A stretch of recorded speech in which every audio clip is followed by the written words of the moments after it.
Void friends and Void folk, it's Marlena here. Welcome back. My RGBs are not working, so we're just gonna have to go on without them.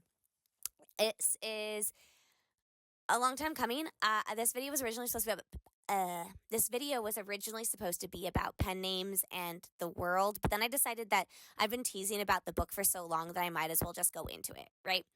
And I've restarted this video like 3 times, so we're just gonna hope that it turns out relatively well. So what is the Preface of a Worthy Fable? The Preface of a Worthy Fable is an epic sci-fantasy novel. I say sci-fantasy because it is a fantasy novel. It just takes place in a futuristic tech world, right? So it's still fantasy, but it's sci-fi, right? Because of all the tech. Now, it is a epic fantasy with solar punk aesthetics. I wouldn't say that it's solar punk in terms of its actual theming. But it is also ergodic, and I think that's how you pronounce the word. Ergodic in terms of its style. I have words on the left side, on the right side, in the center, across the different sizes. The ebook is killing me, and we will have an entire discussion about the ebook, but it is a very highly structured book that looks at silence. I've called it art house, as you've heard in other videos, because everything that I've kind of done for the book, from the way that it's styled to the way that it looks on the page to the way that I've specifically broken up chapters and rearranged them, is all for the sake of the themes, which it's all for a very specific choice that I've made, and I wouldn't say it's necessarily like the most commercial thing possible. So, art house. But what is the Preface of a Worthy Fable about? I know that you're probably wondering this. You've seen me talk about the pages. You've heard me talk about the themes. You've seen me talk about the editing for it. But what is this book about? Shortly put, it's about a 27-year-old man that has to save the world. And that's the whole thing. You need a little bit more. Incarnadine Vivicent, that's his name, broke the world 12 years ago when he was about the age of 15. And he's done everything in his power since then to prepare himself to try to save it. However, in the process of saving it, he knows that he's going to die. Yet the gods tell him that there is a chance, single chance, that he could live. How, they do not know. But if there is a way, the only way is through his friends and his family. I.e. the power of friendship. Community and power of friendship. If you heard about my themes, you would have seen silence and community as like the top 2 things. I had a whole conversation about this in the editing video. Yeah, might as well go back and look at that. But I'll go a little bit more into depth of this book, kind of going a little bit more into the details. So we'll start with a little bit of the world building. I don't want to give too much about the plot away, but I do need to, if I want to talk about this book, I need to go a little bit more, right? So let's start with the world building. Basically, there are 27 dances.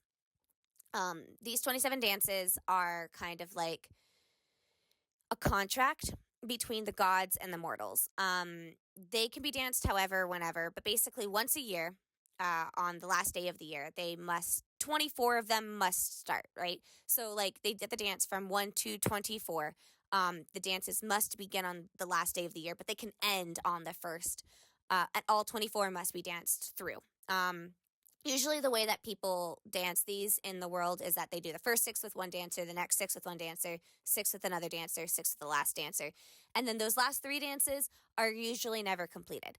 Now, I could go into why this all happens. Basically, it has to do with magic and how difficult the dances get as it continues on, to the point that you really kind of need magic in order to complete dance 19 to 24. And to do 25, you've just got to be one of the best dancers alive in order to do it, right?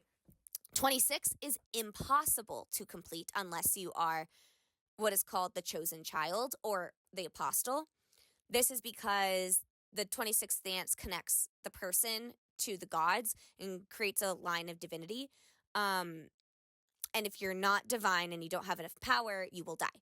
So only the apostle that has access to all of the different blessings that's the magic in this world can survive it. And then 27 can be danced without dancing 26. However, 27 is never completed technically considered completed unless you've danced 26 right before it. So people can dance 25 and 27 without really having a problem, but dancing 26, you will die. But because you can't have completed or mastered 27, unless you completed 26, it's kind of rough, right? So no one really dances those last three.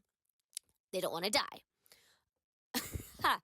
So that's the basic idea, right? These 27 dances that are extremely important, and basically every so often there is a person that is capable, that has all of the blessings and all this stuff, and they're considered the chosen child, and they're the apostle, and basically, should they complete the dances, be able to, they will have to create their own variation of the dances. So, like, there's 5 different variations.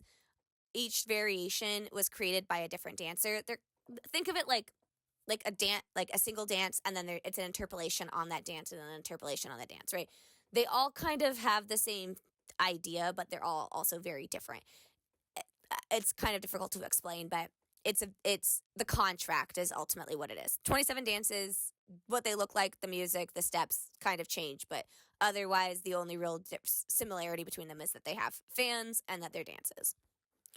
There's 5 of them, 5 different variations. Now, to be considered the next apostle, you have to complete your new variation, right?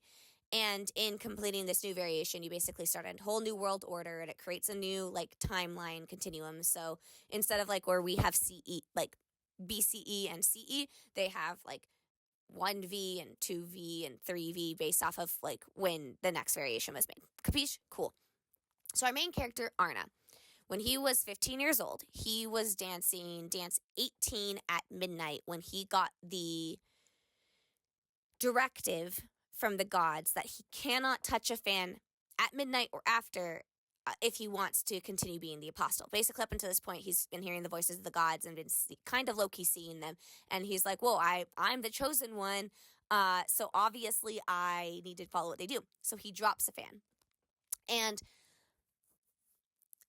him dropping the fan basically means that he can never pick up a fan ever again because of another part of the magic system where for all the power that they get, they also have these things called taboos. And if you break a taboo, you basically have something happen to your abilities, right? Whether that's a temporary loss of the ability, et cetera, et cetera.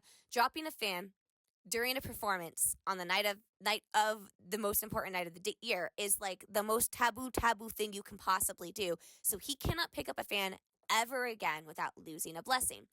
Now, when he drops the fan, however, what he does is he kickstarts the apocalypse.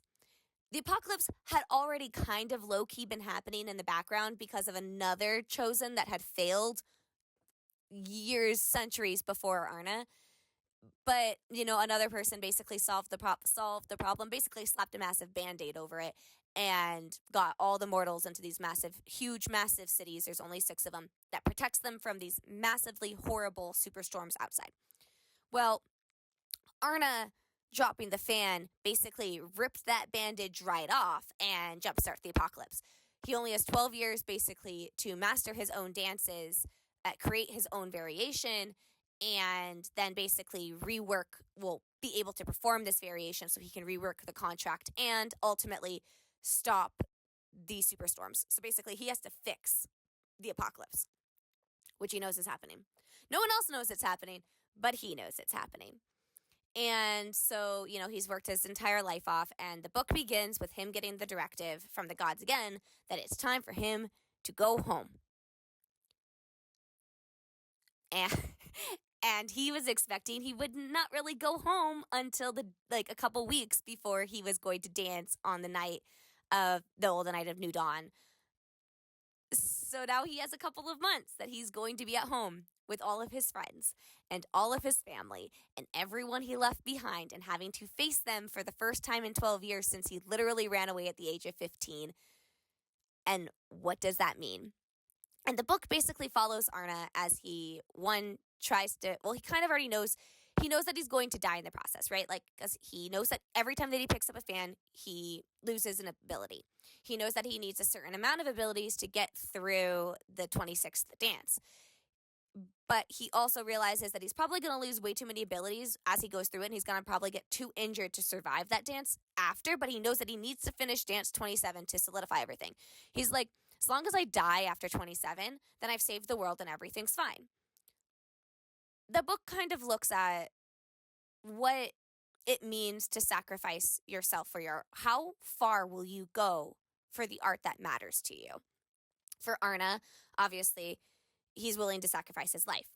But is that the right choice or is that the wrong choice? Arna, in this journey, looks at what it means to live for his art versus what it means to die for his art, what it means to have community and what it means to have friends. And ultimately, all of the characters are coming together to ultimately show him a way to survive through this ordeal that doesn't necessarily mean having to sacrifice for himself for everyone else. Now, that might seem like it's a massive spoiler. I think it might be, but I'm not going to take it back now because, like, obviously, like, that's the plot. I've kind of been talking about it this entire time. And so, yeah, that's essentially it. It's a deep introspection into what it means to be an artist, right? What it means to sacrifice yourself for your art, what it means to care about your art deeply, what it means to be an artist, like what it means to be great, what it means to be good, what it means to be good enough, what it means to be perfect, what it means to put in the effort and how much effort you've put in and how much dedication and time and what that all means. And how far are you willing to go, and are you going to let your community support you or are you not? That's the preface of A Worthy Fable. Now, I really, really want to gush about this book and kind of talk about the finer details and the other characters and everything like that.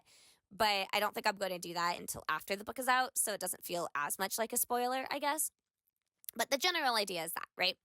Got a 27-year-old man that thinks he's going to die, who is forced to go and confront all the people that he left behind, who basically knew he was kind of alive, but also weren't sure he was alive because, again, he disappeared at the age of 15, right? So what does it mean to see your parents again for the first time? What does it mean to see your family again, your friends again, when you know you're going to die and it's going to tear them up again? When you know that there's pretty much nothing that they can do to stop you, and you know that if you don't do it, they're all going to die with you. What does it mean? So that's the basic premise. If that's interesting to you, you should check it out when it comes out. Again, I'm really trying to keep myself from like talking more about it because I could go on and on and on and on about the actual intricacies and like the detailing of it. So I'm going to wait until after the book is out. But if you've gotten this far, this video is really short because last week's video was extremely long and I don't want to edit another one like that. So, and I also can't talk too much about this book because I will start freaking out. So, if you like books about community and you like books that are a little bit interesting and strange in their presentation, and you don't really care much about if your magic system is extremely hard detailed about, because I would say, like, the idea of this magic system is that they're all called blessings, right? So, like, blessings manifest in their own way for each individual person. And there are rules, but the rules are not necessarily as hard set in stone as, say, other magic systems might be. If you like it, check it out. If you don't like it, that's totally fine. I'll try to figure out my best elevator pitch so I can start adding it to the end of all my videos. But otherwise, thank you, Void friends and Void folk, for sticking with me. My name is Marlena Marie, and I will see you next time.